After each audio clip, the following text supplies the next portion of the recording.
ನನ್ನ ಪ್ರೀತಿಯ ವಿದ್ಯಾರ್ಥಿಗಳೇ, ನಿಮ್ಮ ರಾಮ್ ಟ್ಯೂಷನ್ ಕ್ಲಾಸಸ್ಗೆ ಸ್ವಾಗತ. ಇಂದು ನಾವು 8th English second poetry the little busy B ಪದ್ಯದ ಕುರಿತು ವಿವರವಾಗಿ ತಿಳಿದುಕೊಳ್ಳೋಣ. ಈ ವಿಡಿಯೋ ವೀಕ್ಷಿಸಿದ ನಂತರ ನಿಮ್ಮಲ್ಲಿ ಏನಾದರೂ ಸಂದೇಹಗಳಿದ್ದಲ್ಲಿ ಸ್ಕ್ರೀನ್ ಮೇಲೆ ಕಾಣುವ ನಂಬರ್ಗೆ ಮೆಸೇಜ್ ಮಾಡಿ. ವಿದ್ಯಾರ್ಥಿಗಳೇ, ದ ಲಿಟಲ್ ಬ್ಯೂಸಿ ಬಿ ಈ ಪದ್ಯವನ್ನು ರಚಿಸಿದಂಥ ಮಹಾನ್ ಕವಿಯ ಕುರಿತು ತಿಳಿದುಕೊಳ್ಳೋಣ. Isaac Watts was born on July 17th, 1674. Isaac Watts July 17, 1674 ಜನಿಸ್ತಾರೆ. And died on November 25th, 1748. November 25, 1748 ನಿಧನರಾದರು. He had mastered Latin, Greek, Hebrew and French. ನೋಡಿ ವಿದ್ಯಾರ್ಥಿಗಳೇ, ಅವರು ಲ್ಯಾಟಿನ್, ಗ್ರೀಕ್, ಹೀಬ್ರೂ ಮತ್ತು ಫ್ರೆಂಚ್ ಭಾಷೆಯನ್ನು ಕರಗತ ಮಾಡಿಕೊಂಡಿದ್ದರು. The first hymn book composed by him for children was Horae Lyricae. ನೋಡಿ ವಿದ್ಯಾರ್ಥಿಗಳೇ, ಅವರು ಮಕ್ಕಳಿಗಾಗಿ ಹೋರೆ ಲಿರಿಕೆ ಎಂಬ ಸ್ತೋತ್ರ ಪುಸ್ತಕವನ್ನು ಮೊದಲ ಬಾರಿಗೆ ರಚನೆ ಮಾಡ್ತಾರೆ. ಹೀಸ್ ಪಾಪ್ಯುಲರ್ ಹಿಮ್ಸ್ ಆರ್, ನೋಡಿ ಅವರ ಪಾಪ್ಯುಲರ್ ಹಿಮ್ಸ್ಗಳನ್ನು ಇಲ್ಲಿ ನೀಡಿದ್ದಾರೆ ವಿದ್ಯಾರ್ಥಿಗಳೇ, ಅವುಗಳನ್ನು ತಿಳಿದುಕೊಳ್ಳೋಣ. O God, our help in ages past, the psalm of David ಹಾಗೂ ಜೇಸಸ್ ಶಾಲ್ ರೇನ್ ಎಂಬ ಜನಪ್ರಿಯ ಸ್ತೋತ್ರಗಳನ್ನು ಅವರು ರಚನೆ ಮಾಡಿದ್ದಾರೆ. ವಿದ್ಯಾರ್ಥಿಗಳೇ, ಈಗ ಕವಿ ಕೃತಿ ವಿಚಾರವನ್ನು ತಿಳಿದುಕೊಂಡಿದ್ದೆವು. ಇನ್ನು ಈ ಕವಿತೆಯ ಕುರಿತು ಒಂದು ಇಂಟ್ರೊಡಕ್ಷನ್ ಅನ್ನು ಕೊಟ್ಟಿದ್ದಾರೆ, ಅದರ ಕುರಿತು ಈಗ ತಿಳಿದುಕೊಳ್ಳೋಣ. The bee is always busy. ನೋಡಿ, ಜೇನುನೊಣವು ಯಾವಾಗಲೂ ಕಾರ್ಯನಿರತವಾಗಿರುತ್ತದೆ. ಅಂದರೆ ಈ ಪದ್ಯ ಜೇನುನೊಣಕ್ಕೆ ಸಂಬಂಧಿಸಿದ್ದಾಗಿದೆ. It builds the hive very skilfully. ನೋಡಿ ವಿದ್ಯಾರ್ಥಿಗಳೇ, ಇದು ತುಂಬ ಜಾಣ್ಮೆಯಿಂದ, ಕೌಶಲ್ಯದಿಂದ ಜೇನುಗೂಡನ್ನು ನಿರ್ಮಿಸ್ತದೆ. And store honey in it, ಹಾಗೂ ಅದರಲ್ಲಿ ಜೇನನ್ನು ಸಂಗ್ರಹಣೆ ಮಾಡುತ್ತದೆ. ಒಟ್ಟಿನಲ್ಲಿ ಕಾಯಕವೇ ಕೈಲಾಸ, ವರ್ಕ್ ಈಸ್ ವರ್ಷಿಪ್ ಎಂಬ ತತ್ವದಡಿಯಲ್ಲಿ ಈ ಪದ್ಯವನ್ನು ರಚನೆ ಮಾಡಲಾಗಿದೆ. ಆ ಪದ್ಯವನ್ನು ಈಗ ಸವಿಸ್ತಾರವಾಗಿ ತಿಳಿದುಕೊಳ್ಳೋಣ. ಪದ್ಯದ ಪ್ರಾರಂಭದಲ್ಲಿ ವಿದ್ಯಾರ್ಥಿಗಳೇ ಒಂದು ರೀಡಿಂಗ್ ಆಕ್ಟಿವಿಟಿಯನ್ನು ನೀಡಿದ್ದಾರೆ. ಆ ರೀಡಿಂಗ್ ಆಕ್ಟಿವಿಟಿಯನ್ನು ತಿಳಿದುಕೊಳ್ಳೋಣ. Sir M Visvesvaraya. ನೋಡಿ, ಇವರು ಯಾರಿಗೆ ತಾನೇ ಗೊತ್ತಿಲ್ಲ ವಿದ್ಯಾರ್ಥಿಗಳೇ, ನಮ್ಮ ಕರ್ನಾಟಕದ ಕಣ್ಮಣಿಯವರು. ನೋಡಿ ವಿದ್ಯಾರ್ಥಿಗಳೇ, sir M Visvesvaraya was the Diwan of Mysore state. ವಿಶ್ವೇಶ್ವರಯ್ಯನವರು ಮೈಸೂರಿನ ದಿವಾನರಾಗಿದ್ದರು. As a student he earned money by giving tuition to students and paid his school fees. ನೋಡಿ ವಿದ್ಯಾರ್ಥಿಗಳೇ, ಅವರು ವಿದ್ಯಾರ್ಥಿಯಾಗಿರುವಾಗ ಇತರೆ ವಿದ್ಯಾರ್ಥಿಗಳಿಗೆ ಮನೆ ಪಾಠ ಮಾಡುವ ಮೂಲಕ ಹಣವನ್ನು ಸಂಪಾದನೆ ಮಾಡ್ತಾ ಇದ್ರು, ಹಾಗೂ ಶಾಲಾ ಶುಲ್ಕವನ್ನು ಪಾವತಿಸ್ತಾ ಇದ್ರು. ವಿದ್ಯಾರ್ಥಿಗಳೇ ನೋಡಿ, ಇದು ಏನು ತೋರಿಸುತ್ತೆ, ಅವರ ಸ್ವತಂತ್ರ ಜೀವನವನ್ನು ತೋರಿಸಿಕೊಡುತ್ತೆ, ಹಾಗೂ ಅವರ ಜೀವನ ಅಷ್ಟೊಂದು ಸುಖವಾಗಿರಲಿಲ್ಲ ಅನ್ನೋದು ಕೂಡ ತೋರಿಸಿಕೊಡ್ತದೆ. ವಿದ್ಯಾರ್ಥಿಗಳೇ, he made a name as chief engineer and later as Diwan of Mysuru. ನೋಡಿ, ಅವರು ಮುಖ್ಯ ಇಂಜಿನಿಯರ್ ಆಗಿ ಹಾಗೂ ಮೈಸೂರಿನ ದಿವಾನರಾಗಿ ಹೆಸರು ಸಂಪಾದನೆ ಮಾಡಿದ್ದಾರೆ. ವಿದ್ಯಾರ್ಥಿಗಳೇ ನೋಡಿ, he was always busy with some useful work or the other. ನೋಡಿ ವಿದ್ಯಾರ್ಥಿಗಳೇ, ಇತರರಿಗೆ ಸಹಾಯವಾಗುವಂಥ ಉಪಯುಕ್ತ ಕೆಲಸಗಳಲ್ಲಿ ಅವರು ಸದಾ ನಿರತರಾಗಿರ್ತಾ ಇದ್ರು. He used to work for more than 10 hours. ನೋಡಿ ವಿದ್ಯಾರ್ಥಿ, ಇದು ನಾವು ಕಲಿಬೇಕಾಗಿದ್ದು ವಿದ್ಯಾರ್ಥಿಗಳೇ. ಅವರು 10 ಗಂಟೆಗಳಿಗಿಂತ ಹೆಚ್ಚು ಕೆಲಸವನ್ನು ಮಾಡ್ತಾ ಇದ್ರು. He was punctual. ನೋಡಿ ವಿದ್ಯಾರ್ಥಿಗಳೇ, ಸೆಲ್ಫ್ ಡಿಸಿಪ್ಲಿನ್ಡ್ ಆ್ಯಂಡ್ ನೋಡಿ ಸ್ಟ್ರೇಟ್ ಫಾರ್ವರ್ಡ್. ಅವರಲ್ಲಿ ಸಮಯ ಪ್ರಜ್ಞೆ, ಸ್ವಯಂ ಶಿಸ್ತು ಅಳವಡಿಸಿಕೊಂಡಿದ್ರು. ನೇರವಾಗಿ ಮಾತನಾಡ್ತಾ ಇದ್ರು ವಿದ್ಯಾರ್ಥಿಗಳೇ. ಹಿ ಲಿವ್ಡ್ ಫಾರ್ 101 years, 101 years. ವಿದ್ಯಾರ್ಥಿಗಳೇ ನೋಡಿ, ಅವರು 101 ವರ್ಷಗಳ ಕಾಲ ಬದುಕಿದ್ರು. He was awarded the highest honour Bharat Ratna. ಅವರಿಗೆ ಭಾರತದ ಅತ್ಯುನ್ನತ ನಾಗರಿಕ ಪ್ರಶಸ್ತಿಯಾದ ಭಾರತ ರತ್ನವನ್ನು ನೀಡಿ ಗೌರವಿಸಲಾಗಿದೆ. ವಿದ್ಯಾರ್ಥಿಗಳೇ, ಇದರ ಕುರಿತು ಕೆಲವೊಂದು ಪ್ರಶ್ನೆಗಳು ನೀಡಿದ್ದಾರೆ. ಆ ಪ್ರಶ್ನೆಗಳಿಗೆ ಉತ್ತರಗಳನ್ನು ಈಗ ಚರ್ಚೆ ಮಾಡೋಣ ವಿದ್ಯಾರ್ಥಿಗಳೇ. ನೋಡಿ, what time do you get up in the morning? ನೋಡಿ, ನೀವು ಬೆಳಿಗ್ಗೆ ಎಷ್ಟು ಗಂಟೆಗೆ ಏಳುತ್ತೀರಿ? I get up at 5 o'clock in the morning. ನಾನು ಬೆಳಿಗ್ಗೆ 5 ಗಂಟೆಗೆ ಎದ್ದೇಳುತ್ತೇನೆ ವಿದ್ಯಾರ್ಥಿಗಳೇ. ನೆಕ್ಸ್ಟ್ ಕ್ವಶನ್ ನೋಡೋಣ. Do you play or study in the morning? ನೀವು ಬೆಳಿಗ್ಗೆ ಆಟವಾಡ್ತೀರಾ ಅಥವಾ ಅಭ್ಯಾಸ ಮಾಡ್ತೀರಾ ಅಂತ ಕೇಳಿದ್ದಾರೆ. I study in the morning. ನಾನು ಬೆಳಿಗ್ಗೆ ಅಭ್ಯಾಸ ಮಾಡುತ್ತೇನೆ ವಿದ್ಯಾರ್ಥಿಗಳೇ. ಮೂರನೇ ಪ್ರಶ್ನೆ ನೋಡೋಣ. Are you entirely dependent on your parents for books and paying fees? If not, how do you earn money? ನೋಡಿ, ಶಾಲೆಯ ಫೀಸ್ ಹಾಗೂ ಪುಸ್ತಕಗಳನ್ನು ಕೊಂಡುಕೊಳ್ಳಲು ಪೋಷಕರ ಮೇಲೆ ಅವಲಂಬಿಸಿದ್ದೀರಾ? ಇಲ್ಲವಾದರೆ ನೀವು ಹೇಗೆ ಹಣವನ್ನು ಸಂಪಾದನೆ ಮಾಡ್ತೀರಿ ಅಂತ ಪ್ರಶ್ನೆಯನ್ನು ಕೇಳಿದ್ದಾರೆ. Yes, I am entirely dependent on our parents for books and paying fees. If not, I will earn money by selling milk and newspapers in the morning time. ನೋಡಿ ವಿದ್ಯಾರ್ಥಿಗಳೇ, ಹೌದು, ನಾನು ಪುಸ್ತಕ ಹಾಗೂ ಶಾಲಾ ಫೀಸ್ಗಾಗಿ ಪೋಷಕರ ಮೇಲೆ ಅವಲಂಬಿತನಾಗಿದ್ದೇನೆ. ನಮ್ಮ ತಂದೆ ತಾಯಿಗಳು ನಮಗೆ ಹಣವನ್ನು ಕೊಡ್ತಾರೆ ವಿದ್ಯಾರ್ಥಿಗಳೇ. ಒಂದು ವೇಳೆ ಅವರು ಶುಲ್ಕವನ್ನು ಭರಿಸದೇ ಹೋದರೆ ನಾನು ಬೆಳಗ್ಗೆ ಹಾಲು ಮತ್ತು ಸುದ್ದಿ ಪತ್ರಿಕೆಗಳನ್ನು ಮಾರಾಟ ಮಾಡುವ ಮೂಲಕ ಹಣವನ್ನು ಸಂಪಾದನೆ ಮಾಡ್ತೇನೆ ವಿದ್ಯಾರ್ಥಿಗಳೇ. ಇನ್ನು ನೆಕ್ಸ್ಟ್ ಪ್ರಶ್ನೆ ನೋಡೋಣ. How long do you study every day? ನೋಡಿ ವಿದ್ಯಾರ್ಥಿಗಳೇ, ಇದು ವೆರಿ ಇಂಪಾರ್ಟೆಂಟ್ ಕ್ವಶನು. ನೀವು ಪ್ರತಿದಿನ ಎಷ್ಟು ಹೊತ್ತು ಅಧ್ಯಯನ ಮಾಡುತ್ತೀರಿ ಅಂತ ಕೇಳಿದರೆ, I study for 6 hours every day. ನಾನು ಪ್ರತಿದಿನ 6 ಗಂಟೆಗಳ ಕಾಲ ಅಧ್ಯಯನ ಮಾಡ್ತೇನೆ. Do you go to school in time? Yes, ನೀವು ಸಮಯಕ್ಕೆ ಸರಿಯಾಗಿ ಶಾಲೆಗೆ ಹೋಗ್ತೀರಾ? Yes, I go to school in time. ಹೌದು, ನಾನು ಸಮಯಕ್ಕೆ ಸರಿಯಾಗಿ ಶಾಲೆಗೆ ಹೋಗ್ತೇನೆ. ನೋಡಿ, ನೆಕ್ಸ್ಟ್ ಒಂದು ಬಹಳ ವಂಡರ್ ಆದಂಥ ಪ್ರಶ್ನೆಯನ್ನು ಕೇಳಿದ್ದಾರೆ. Suppose your teacher is on leave and no other teacher takes class, how do you spend that time? ನೋಡಿ ವಿದ್ಯಾರ್ಥಿಗಳೇ, ಇದು ನಾವು ಕಲಿಬೇಕಾಗಿದೆ ವಿದ್ಯಾರ್ಥಿಗಳೇ. ನಿಮ್ಮ ತರಗತಿ ಶಿಕ್ಷಕರು ರಜೆಯಲ್ಲಿದ್ದಾಗ ಬೇರೆ ಯಾರೇ ಆಗಲಿ ನಿಮಗೆ ಪಾಠ ಬೋಧನೆ ಮಾಡದೇ ಹೋದರೆ ನೀವು ಆ ಸಮಯವನ್ನು ಹೇಗೆ ಕಳೆಯುತ್ತೀರಿ ಅಂತ ಪ್ರಶ್ನೆಯನ್ನು ಕೇಳಿದ್ದಾರೆ. ನೋಡಿ ವಿದ್ಯಾರ್ಥಿಗಳೇ, on that time we conduct A spelling competition with A ladder game. ಅಂಥ ಸಂದರ್ಭದಲ್ಲಿ ನಾವು ಏನು ಮಾಡ್ತೇವೆ? ಸ್ಪೆಲ್ಲಿಂಗ್ ಕಾಂಪಿಟೇಷನ್ನ ಏರ್ಪಡಿಸ್ತೇವೆ ಹಾಗೂ ಆ ಸಮಯವನ್ನು ಸದುಪಯೋಗ ಪಡಿಸ್ಕೊಳ್ತೇವೆ ವಿದ್ಯಾರ್ಥಿಗಳೇ. ನೆಕ್ಸ್ಟ್ ಪ್ರಶ್ನೆ ನೋಡೋಣ.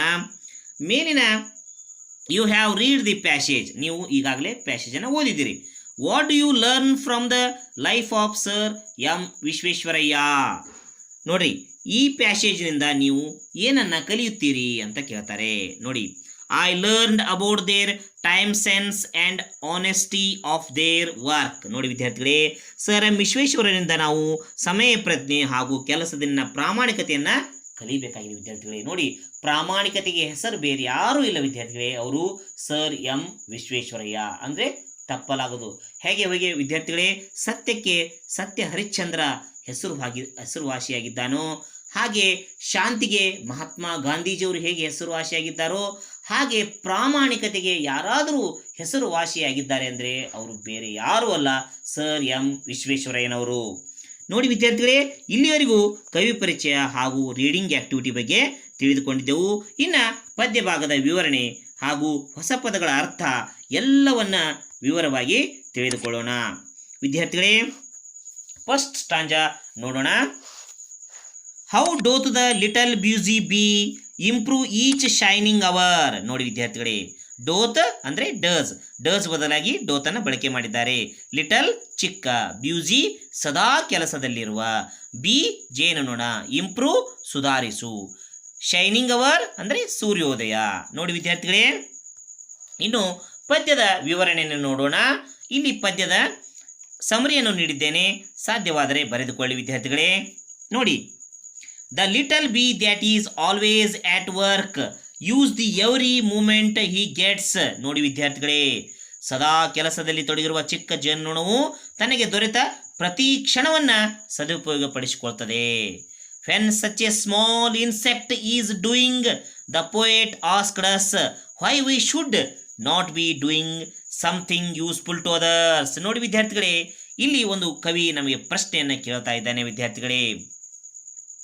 ಒಂದು ಸಣ್ಣದಾದಂಥ ಚಿಕ್ಕದಾದ ಕೀಟ ಇಷ್ಟೊಂದು ಶ್ರಮ ಪಡುವಾಗ ನಾವೇಕೆ ಇತರರಿಗೆ ಉಪಯುಕ್ತವಾದ ಕೆಲಸದಲ್ಲಿ ತೊಡಗಿರಬಾರದು ಎಂದು ಕವಿ ಕೇಳ್ತಾನೆ. ಒಟ್ಟಿನಲ್ಲಿ ವಿದ್ಯಾರ್ಥಿಗಳೇ, here the poet says that the little B start the work as at every Sunrise. ನೋಡಿ ವಿದ್ಯಾರ್ಥಿಗಳೇ, ಇಲ್ಲಿ ಕವಿ ಏನು ಹೇಳ್ತಾನಪ್ಪ ಅಂತಂದರೆ, ಜೇನುನೊಣವು ಸೂರ್ಯೋದಯಕ್ಕೆ ಸರಿಯಾಗಿ ಅಂದರೆ ಸಮಯವನ್ನು ಪಾಲನೆ ಮಾಡ್ತದೆ. ಜೇನುನೊಣ ಸಮಯವನ್ನು ಪಾಲನೆ ಮಾಡ್ತದೆ, ನಮ್ಮ ಹಾಗೆ ಆಲಸ್ಯಾಗಿಲ್ಲ ಅನ್ನೋದನ್ನು ಕವಿ ಹೇಳ್ತಾ ಇದ್ದಾನೆ. ನೋಡಿ, ಎವ್ರಿ ಸನ್ರೈಸ್, ನೋಡಿ ವಿದ್ಯಾರ್ಥಿಗಳೇ, ಪ್ರತಿ ದಿನದ ಮುಂಜಾನೆ ತಪ್ಪಲಾರದೆ ಅದು ತನ್ನ ಕೆಲಸದಲ್ಲಿ ತೊಡಗುತ್ತದೆ. ವಿದ್ಯಾರ್ಥಿಗಳೇ ನೋಡಿ, ನೋಡೋಣ. And gather honey all the day. ನೋಡಿ ವಿದ್ಯಾರ್ಥಿಗಳೇ, ಫ್ರಾಮ್ ಎವ್ರಿ ಓಪನಿಂಗ್ ಫ್ಲವರ್. ನೋಡಿ ವಿದ್ಯಾರ್ಥಿಗಳೇ, the little bees collect honey every day from every opening flower. ನೋಡಿ ವಿದ್ಯಾರ್ಥಿಗಳೇ, ಪುಟ್ಟ ಪುಟ್ಟ ಜೇನುನೊಣಗಳು ಪ್ರತಿದಿನವೂ ಅರಳುವ ಪ್ರತಿಯೊಂದು ಹೂಗಳಿಂದ ಜೇನುತುಪ್ಪವನ್ನು ಸಂಗ್ರಹಿಸುವಂಥ ಕೆಲಸವನ್ನು ಮಾಡ್ತವೆ ವಿದ್ಯಾರ್ಥಿಗಳೇ. The poet says that they don't get holiday because they don't know about holidays. ನೋಡಿ ವಿದ್ಯಾರ್ಥಿಗಳೇ, but we are just took A holiday every week. ನೋಡಿ ವಿದ್ಯಾರ್ಥಿಗಳು, ಏನಪ್ಪ ಅಂದರೆ ಜೇನುನೊಣಗಳು ಎಂದಿಗೂ ರಜೆಯನ್ನು ಪಡೆಯೋದಿಲ್ಲ, ಏಕೆಂದರೆ ಅವರಿಗೆ ರಜೆ ಎಂದೇ ಗೊತ್ತೇ ಇಲ್ಲ ಅವುಗಳಿಗೆ. ಆದರೆ ನಾವು ಪ್ರತಿ ವಾರ ರಜೆಯನ್ನು ಪಡಿತೇವೆ ವಿದ್ಯಾರ್ಥಿಗಳೇ, ಆದರೆ ಅವು ರಜೆಯನ್ನು ಪಡೆಯೋದೇ ಇಲ್ಲ. ಅವುಗಳ ಹಾಗೆ ನಾವು ವರ್ಕ್ ಮಾಡಬೇಕು ಅನ್ನೋದನ್ನು ಕವಿ ಈ ಮೊದಲ ಸ್ಟಾಂಜದಲ್ಲಿ ಹೇಳಿದ್ದಾನೆ ವಿದ್ಯಾರ್ಥಿಗಳೇ. ಇನ್ನು ಎರಡನೇ ಸ್ಟಾಂಜವನ್ನು ನೋಡೋಣ ವಿದ್ಯಾರ್ಥಿಗಳೇ. How skillfully she builds her cell, how neatly she spread her wax, and labors hard to store it well with the sweet food she makes. ನೋಡಿ ವಿದ್ಯಾರ್ಥಿಗಳೇ, ಸ್ಕಿಲ್ಫುಲ್ ಕೌಶಲ್ಯ, ಬಿಲ್ಡ್ಸ್ ನಿರ್ಮಿಸು, ಸೆಲ್ ಕೋಶ, ನೀಟ್ಲಿ ಚೆನ್ನಾಗಿ, ಸ್ಪ್ರೆಡ್ಸ್ ಹರಡು, ವ್ಯಾಕ್ಸ್ ಮೇಣ, labours ಕಾರ್ಮಿಕರು, hard ಕಠಿಣ, ಸ್ಟೋರ್ ಸಂಗ್ರಹಿಸು, ವೆಲ್ ಚೆನ್ನಾಗಿ, ಸ್ವೀಟ್ ಸಿಹಿ, ಫುಡ್ ಆಹಾರ, ಮೇಕ್ಸ್ ಮಾಡು. ವಿದ್ಯಾರ್ಥಿಗಳೇ ನೋಡಿ, here the poet is talking about the speciality of hives that the bees are building with skilfully. ಇಲ್ಲಿ ಕವಿ ಏನು ಹೇಳ್ತಾ ಇದ್ದಾನೆ ವಿದ್ಯಾರ್ಥಿಗಳೇ, ಜೇನುನೊಣಗಳು ಕೌಶಲ್ಯದಿಂದ ನಿರ್ಮಾಣ ಮಾಡುತ್ತಿರುವ ಜೇನುಗೂಡುಗಳ ವಿಶೇಷತೆ ಬಗ್ಗೆ ಮಾತನಾಡ್ತಾ ಇದ್ದಾನೆ. ಹಾಗಾದರೆ ಏನು ಅದರಲ್ಲಿ ವಿಶೇಷತೆ ಇದೆ ಅನ್ನೋದನ್ನು ನಾವು ಈಗ ತಿಳಿದುಕೊಳ್ಳೋಣ. First, bees secrete the wax and spread the wax until it is soft. ನೋಡಿ, bonding bits of it together to eventually form individual cells. ನೋಡಿ ವಿದ್ಯಾರ್ಥಿಗಳೇ, ಮೊದಲು ಜೇನುನೊಣಗಳು ಏನು ಮಾಡ್ತವೆ, ಮೇಣವನ್ನು ಸ್ರವಿಸ್ತವೆ ವಿದ್ಯಾರ್ಥಿಗಳೇ, ಮತ್ತು ಮೇಣವನ್ನು ಮೃದುವಾಗುವವರೆಗೂ ಹರಡುತ್ತವೆ ವಿದ್ಯಾರ್ಥಿಗಳೇ. ಅದರ ಬಿಟ್ಗಳನ್ನು ಒಟ್ಟಿಗೆ ಜೋಡಿಸಿ ಅಂತಿಮವಾಗಿ ಪ್ರತ್ಯೇಕ ಕೋಶಗಳನ್ನು ನಿರ್ಮಾಣ ಮಾಡ್ತವೆ. ನೋಡಿ ವಿದ್ಯಾರ್ಥಿಗಳೇ, ಒಂದೊಂದು ಸೆಲ್ಗೂ ಇನ್ನೊಂದು ಸೆಲ್ ನೋಡಿದಾಗ ಏನಪ್ಪ ಇದು ಜೆರಾಕ್ಸ್ ಕಾಪಿ ಥರ ಕಾಣುತ್ತೆ, ಯಾವುದೇ ಸೈಜ್ನಲ್ಲಿ ವ್ಯತ್ಯಾಸಗಳು ಇರದ ಹಾಗೆ ತುಂಬ ಕೌಶಲ್ಯದಿಂದ ಏನು ಮಾಡ್ತವೆ, ಕೋಶಗಳನ್ನು ನಿರ್ಮಾಣ ಮಾಡ್ತವೆ. ಅಂದರೆ ನಮಗಿಂತಲೂ ಹೆಚ್ಚು ಕೌಶಲ್ಯಯುತವಾದ ಅವೇನು ಮಾಡ್ತವೆ, ಜ್ಞಾನವನ್ನು ಹೊಂದಿದ್ದಾವೆ ಅಂತ ಕವಿ ಹೇಳ್ತಾ ಇದ್ದಾನೆ ವಿದ್ಯಾರ್ಥಿಗಳೇ. And labors hard to store it well with the sweet food she makes. ನೋಡಿ ವಿದ್ಯಾರ್ಥಿಗಳೇ, the poet is saying that bees work very hard as laborers and store the sweet honey in the hive. ನೋಡಿ ವಿದ್ಯಾರ್ಥಿ, ಜೇನುನೊಣಗಳು ತುಂಬ ಕಠಿಣವಾದ ಕೆಲಸ ಮಾಡ್ತವೆ, ಕಾರ್ಮಿಕರಂತೆ ಕೆಲಸ ಮಾಡ್ತವೆ, ಜೇನುಗೂಡಲ್ಲಿ ಸಿಹಿಯಾದ ಜೇನನ್ನು ಸಂಗ್ರಹಿಸುತ್ತವೆ ಎಂದು ಕವಿ ಹೇಳ್ತಾ ಇದ್ದಾನೆ. ಜೇನುನೊಣಗಳು ಸಂಗ್ರಹಿಸುವ ಜೇನನ್ನು ಸ್ವೀಟ್ ಫುಡ್ಡು ಎಂದು ಕರೆದಿದ್ದಾನೆ. ನೋಡಿ, ಅದು ಸ್ವೀಟ್ ಆಗಿರ್ತಾ ಇರ್ತಾನೆ. ಜೇನು ಯಾರಿಗೆ ಬೇಡತಾನೆ ವಿದ್ಯಾರ್ಥಿಗಳೇ? ನೋಡಿ, ಜೇನು ಯಾರಿಗೆ ಲೈಕ್ ಮಾಡ್ತೀರಿ ಹೇಳ್ತೀರಿ ವಿದ್ಯಾರ್ಥಿಗಳೇ? ನೋಡಿ, ಇನ್ನು ಥರ್ಡ್ ಸ್ಟಾಂಜ ನೋಡೋಣ ವಿದ್ಯಾರ್ಥಿಗಳೇ. In work of labor or of skill, I would be busy too. For Satan finds some mischief still, for it lay hands to do. ನೋಡಿ ವಿದ್ಯಾರ್ಥಿಗಳೇ, ವರ್ಕ್ ಕೆಲಸ, ನೋಡಿ, ಫೈಂಡ್ ಹುಡುಕು, ಲೇಬರ್ ಕಾರ್ಮಿಕ, ಸ್ಕಿಲ್ ಕೌಶಲ್ಯ, ಸೈತಾನ್ ಅಂದರೆ ದೆವ್ವಗಳ ರಾಜ, ಮಿಶ್ಚಫ್ ಅಂದರೆ ತೊಂದರೆ, ಇಡ್ಲಿ ಅಂದರೆ ಆಲಸಿ, ದರಿದ್ರ, ದಂಡಪಿಂಡ ಅಂತ ನೀವು ಅನ್ಕೋಬಹುದು ವಿದ್ಯಾರ್ಥಿಗಳೇ. The poet speaks of himself and the poet wants to us to act like a bee constantly in our work. ನೋಡಿ ವಿದ್ಯಾರ್ಥಿಗಳೇ, ಇದನ್ನು ನಾವು ಗಮನಿಸಬೇಕು ವಿದ್ಯಾರ್ಥಿಗಳೇ. ಏನಪ್ಪ ಅಂತಂದರೆ, ಕವಿ ತನ್ನ ಬಗ್ಗೆ ತಾನೇ ಮಾತನಾಡಿಕೊಳ್ಳುತ್ತಾನೆ ಮತ್ತು ನಾವು ನಮ್ಮ ಕೆಲಸದಲ್ಲಿ ನಿರಂತರವಾಗಿ ಜೇನುನೊಣಗಳ ಹಾಗೆ ಕಾರ್ಯನಿರ್ವಹಿಸಬೇಕೆಂದು ಕವಿ ಹೋಲಿಕೆ ಮಾಡ್ತಾನೆ. ನಾವು ಅವುಗಳ ಹಾಗೆ ವರ್ಕ್ ಮಾಡಬೇಕು ಅನ್ನೋದನ್ನ ಕವಿ ಇಲ್ಲಿ ಸ್ಪಷ್ಟಪಡಿಸ್ತಾನೆ ವಿದ್ಯಾರ್ಥಿಗಳೇ. ನೋಡಿ, in this poem the poet is referring to Satan or to some evil creature that injures an inactive person. ನೋಡಿ ವಿದ್ಯಾರ್ಥಿಗಳೇ, ಇಲ್ಲಿ ಒಂದು ಭಯವನ್ನು ಕೂಡ ಅವನು ನಿಮಗೆ ಹೇಳ್ತಾನೆ. ಏನಪ್ಪ ಅಂತಂದರೆ, ಈ ಕವಿತೆಯಲ್ಲಿ ಕವಿಯು ಸೈತಾನನನ್ನು ಉಲ್ಲೇಖ ಮಾಡ್ತಾನೆ. ನಿಷ್ಕ್ರಿಯ ವ್ಯಕ್ತಿಯನ್ನು ಗಾಯಗೊಳಿಸಿ ಕೆಲವು ದುಷ್ಟ ಜೀವಿಗಳ ಕುರಿತು ಹೇಳ್ತಾ ಇದ್ದಾನೆ ವಿದ್ಯಾರ್ಥಿಗಳೇ. ಅಂದರೆ ನಾವು ಖಾಲಿ ಇರಬಾರ್ದು, ನಾವು ದಂಡಪಿಂಡಗಳಾಗಿರಬಾರ್ದು, ನಾವು ಏನಾದರೂ ಸದಾ ಒಂದು ಕೆಲಸದಲ್ಲಿ ತೊಡಗಿರಬೇಕು ಎನ್ನುವುದು ಕವಿಯ ಅಭಿಪ್ರಾಯ ವಿದ್ಯಾರ್ಥಿಗಳೇ. ನೀವು ಏನಾದರೂ ಒಂದು ಸಹಾಯವನ್ನು ತಂದೆ ತಾಯಿಗಳಿಗೆ, ಊರಿನ ಹಿರಿಯರಿಗೆ, ಯಾರಿಗಾದರೂ ನಾವೇನು ಮಾಡಬೇಕಾಗ್ತದೆ ವಿದ್ಯಾರ್ಥಿಗಳೇ, ಸಹಾಯವನ್ನು ಮಾಡಬೇಕು, ನಮ್ಮ ನಿತ್ಯ ಅಭ್ಯಾಸವನ್ನು ಮಾಡಬೇಕು. ಹೀಗೆ ಒಟ್ಟಿನಲ್ಲಿ ನಾವು ನಿರಂತರವಾದ ಚಟುವಟಿಕೆಗಳನ್ನು ಇರಬೇಕು. ಕೆಲಸದಲ್ಲಿಯ ಬದಲಾವಣೆಯೇ ವಿಶ್ರಾಂತಿ ಅಂತ ಮಹಾತ್ಮ ಗಾಂಧೀಜಿಯವರು ಹೇಳಿದ್ದಾರೆ ವಿದ್ಯಾರ್ಥಿಗಳೇ. ಇನ್ನು ಫೋರ್ತ್ ಸ್ಟಾಂಜಾ ನೋಡೋಣ ವಿದ್ಯಾರ್ಥಿಗಳೇ. In books or work or helpful play let my first years be passed that I may give for every day some good account at last. ನೋಡಿ ವಿದ್ಯಾರ್ಥಿಗಳೇ, ಈ ಪ್ಯಾರ ನನಗೆ ಬಹಳ ಇಷ್ಟ ಆಯಿತು ವಿದ್ಯಾರ್ಥಿಗಳೇ. ಯಾಕಂತ ನೋಡೋಣ. ಬುಕ್ಸ್ ಪುಸ್ತಕಗಳು, ಹೆಲ್ಪ್ಫುಲ್ ಆರೋಗ್ಯಕರ, ಪ್ಲೇಸ್ ಆಟಗಳು, ಲಾಸ್ಟ್ ಕೊನೆಗೆ, ಫಸ್ಟ್ ಇಯರ್ಸ್ ಆರಂಭಿಕ ದಿನಗಳು, ಪಾಸ್ಡ್ ಕಳೆದು ಹೋದ, ಗುಡ್ ಅಕೌಂಟ್ ಉತ್ತಮ ಕೆಲಸ. ನೋಡಿ ವಿದ್ಯಾರ್ಥಿಗಳೇ, the poet wants to spend his boyhood days by reading good books, playing and doing some good and useful work. ಕವಿಯು ತನ್ನ ಬಾಲ್ಯದ ದಿನಗಳು ಒಳ್ಳೆಯ ಪುಸ್ತಕಗಳನ್ನು ಓದುವ ಮೂಲಕ, ಆರೋಗ್ಯಯುತವಾದ ಆಟಗಳನ್ನು ಆಡುವ ಮೂಲಕ ಮತ್ತು ಒಳ್ಳೆಯ ಉಪಯುಕ್ತವಾದ ಕೆಲಸಗಳನ್ನು ಮಾಡುವ ಮೂಲಕ ಬಾಲ್ಯವನ್ನು ಕಳೆಯಲು ಇಷ್ಟಪಡ್ತಾನೆ ಅಂತ ಹೇಳ್ತಾನೆ ವಿದ್ಯಾರ್ಥಿಗಳೇ. Here the first year refers to the early life of the poet. ಇಲ್ಲಿ ಕವಿಯು ತನ್ನ ಆರಂಭಿಕ ದಿನಗಳನ್ನು ಏನು ಮಾಡಿದ್ದಾನೆ ತಿಳಿಸ್ತಾನೆ ವಿದ್ಯಾರ್ಥಿಗಳೇ.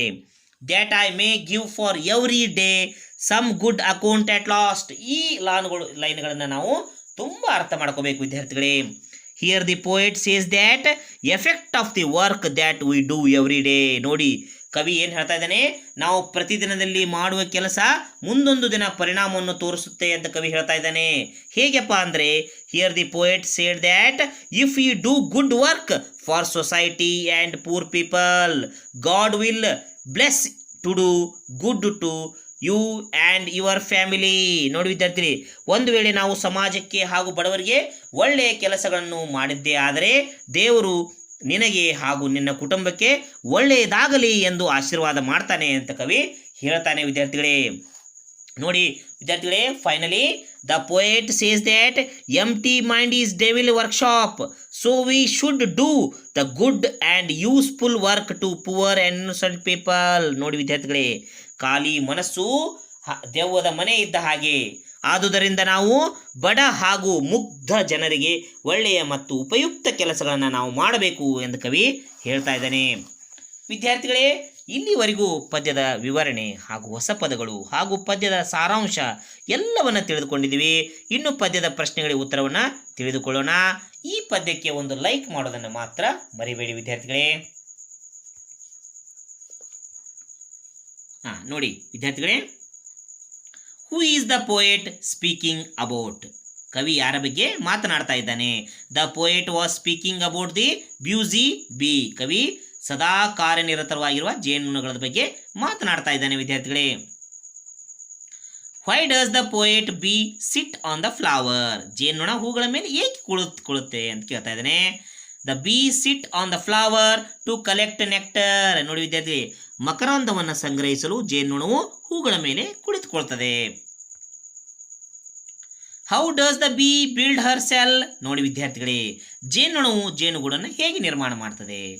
First bees secrete the wax and spread the wax until it is soft, bonding bits of it together to eventually form individual cells.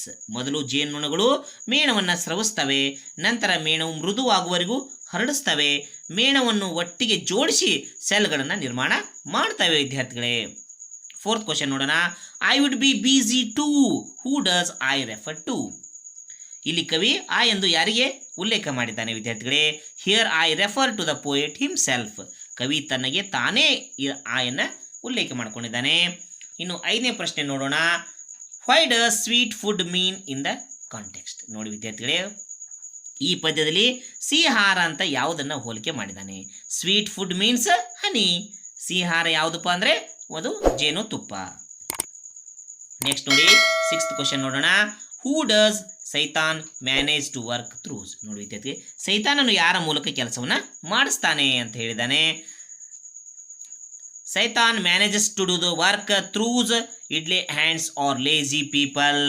ಸೈತಾನನು ಸೋಮಾರಿ ಜನರ ಮೂಲಕ ಕೆಲಸವನ್ನು ನಿರ್ಮಾಣ ಮಾಡ್ತಾನೆ. ನೋಡಿ ವಿದ್ಯಾರ್ಥಿ, ನಾವು ಜಾಣರಾದರೆ ನಮಗೆ ಗುರುಗಳು, ತಂದೆ ತಾಯಿಗಳು, ಪೋಷಕರು ಕೆಲಸವನ್ನು ಹೇಳ್ತಾರೆ. ನಾವು ಮೈಗಳರಾದರೆ ನಮಗೆ ಸೈತಾನಗಳು ಕೆಲಸವನ್ನು ಹೇಳ್ತವೆ ವಿದ್ಯಾರ್ಥಿಗಳೇ. ಇನ್ನು ನೆಕ್ಸ್ಟ್ ಪ್ರಶ್ನೆಗಳ ಕಡೆ ಗಮನ ಹರಿಸೋಣ. ನೋಡಿ, people like the bees because. ನೋಡಿ, ಜನರು ಜೇನುನೊಣವನ್ನು ಇಷ್ಟಪಡ್ತಾರೆ. ಯಾಕೆ? ಇದರಲ್ಲಿ ಒಂದು ಮಾರ್ಮಿಕತೆಯೂ ಇದೆ ವಿದ್ಯಾರ್ಥಿಗಳೇ. They get honey from it. ನೋಡಿ, ಅದು ಏನು ಮಾಡ್ತದೆ? ನಮಗೆ ಜೇನುತುಪ್ಪವನ್ನು ಕೊಡ್ತದೆ. ಅದಕ್ಕೆ ನಾವು ಅದನ್ನು ಲೈಕ್ ಮಾಡ್ತೇವೆ ವಿದ್ಯಾರ್ಥಿಗಳೇ. ನೋಡಿ, ಅಂದರೆ ಲಾಭವನ್ನು ಮಾತ್ರ ಲೈಕ್ ಮಾಡ್ತಾರೆ ವಿದ್ಯಾರ್ಥಿಗಳೇ. ಇನ್ನು 2ನೇ ಪ್ರಶ್ನೆ ನೋಡೋಣ. And labours hard to store it well. Here it refers to. ನೋಡಿ ವಿದ್ಯಾರ್ಥಿಗಳೇ, ದ ಹನಿ. ಇಲ್ಲಿ ಇಟ್ಟನ್ನು ಯಾವುದಕ್ಕೆ ರೆಫರ್ ಮಾಡಿದ್ದಾರೆ? ಹನಿಗೆ ರೆಫರ್ ಮಾಡಿದ್ದಾರೆ ವಿದ್ಯಾರ್ಥಿಗಳೇ. ಇನ್ನು 3ನೇ ಪ್ರಶ್ನೆ ನೋಡೋಣ. Why does the poet call the bee busy? Very very important question. ಜೇನುನೊಣವನ್ನು ಬುದ್ಧಿವಂತ ಹಾಗೂ ಚತುರ ಎಂದು ನೋಡಿ ವಿದ್ಯಾರ್ಥಿಗಳೇ ಅವರು ಯಾಕೆ ಕರೆದಿದ್ದಾರೆ ಅಂತ ಹೇಳಿದ್ದಾರೆ. ನೋಡಿ ವಿದ್ಯಾರ್ಥಿಗಳೇ, ಜೇನುನೊಣವು ಬುದ್ಧಿವಂತ ಯಾಕೆ ಕರೆದಿದ್ದಾರೆ ಅನ್ನೋದನ್ನು ನೋಡೋಣ. The poet calls the bees busy because it is always busy with collect nectar from flower. ಜೇನುನೊಣವು ತಮ್ಮ ಅನುಪಯುಕ್ತ ವಸ್ತುಗಳ ಮೇಲೆ ತನ್ನ ಸಮಯವನ್ನು ವ್ಯರ್ಥ ಮಾಡುವುದಿಲ್ಲ. ಹೂಗಳಿಂದ ಜೇನುತುಪ್ಪವನ್ನು ಸಂಗ್ರಹಣೆ ಮಾಡ್ತದೆ. ಇದು ತನ್ನದೇ ಆದ ಜೇನುಗೂಡನ್ನು ನಿರ್ಮಾಣ ಮಾಡ್ತದೆ ಅಂತ ಕವಿ ಹೇಳ್ತಾ ಇದ್ದಾರೆ ವಿದ್ಯಾರ್ಥಿಗಳೇ. ನೋಡಿ ನೆಕ್ಸ್ಟ್ ನೋಡಿ ವಿದ್ಯಾರ್ಥಿಗಳೇ, ನೆಕ್ಸ್ಟ್ ಪ್ರಶ್ನೆ ಕಡೆ ಗಮನ ಹರಿಸೋಣ.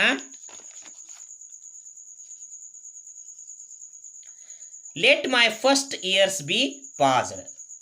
ನೋಡಿ ವಿದ್ಯಾರ್ಥಿ,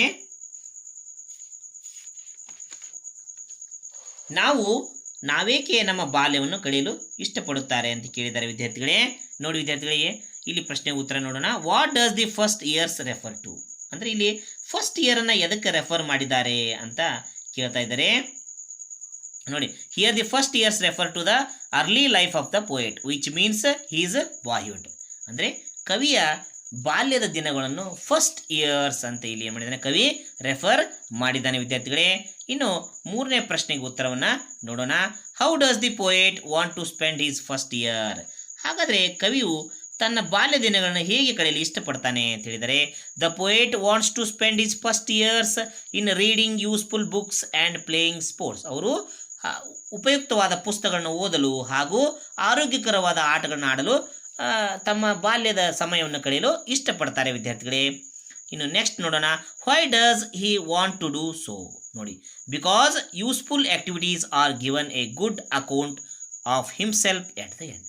ಹಾಗಾದರೆ ಅವರು ಯಾಕೆ ಹಾಗೆ ಮಾಡಲು ಇಷ್ಟಪಡ್ತಾರೆ ಅಂದರೆ, ನೋಡಿ, ನಮ್ಮ ಒಳ್ಳೆಯ ಕಾರ್ಯಗಳು ನಮ್ಮ ಕೊನೆಗಾಲದಲ್ಲಿ ನಮ್ಮನ್ನು ನೆನಪಿಸಿಕೊಳ್ತವೆ. ಅಂದರೆ ವಿದ್ಯಾರ್ಥಿಗಳೇ, ನಾವು ಮಾಡಿದ ಉಪಕಾರ ನಮಗೆ ಪುಣ್ಯವನ್ನು ತಂದು ಕೊಡುತ್ತದೆ, ನಮಗೆ ಹೆಸರನ್ನು ತಂದು ಕೊಡುತ್ತದೆ ಅನ್ನೋ ಭಾವನದಲ್ಲಿ ಈ ಪ್ರಶ್ನೆಯನ್ನು ಕೇಳಿದ್ದಾರೆ ವಿದ್ಯಾರ್ಥಿಗಳೇ.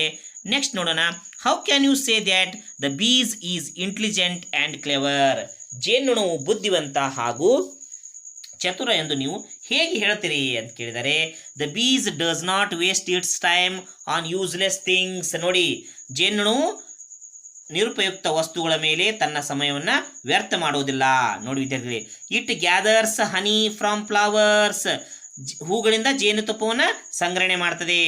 ನೋಡಿ, it builds it own beehive very skilfully. ನೋಡಿ, ಇದು ತನ್ನದೇ ಆದ ಜೇನುಗೂಡನ್ನು ನಿರ್ಮಾಣ ಮಾಡ್ತದೆ. ಅದು ಹೆಂಗೆ? ಬಹಳ ಕೌಶಲ್ಯದಿಂದ ಮಾಡ್ತದೆ.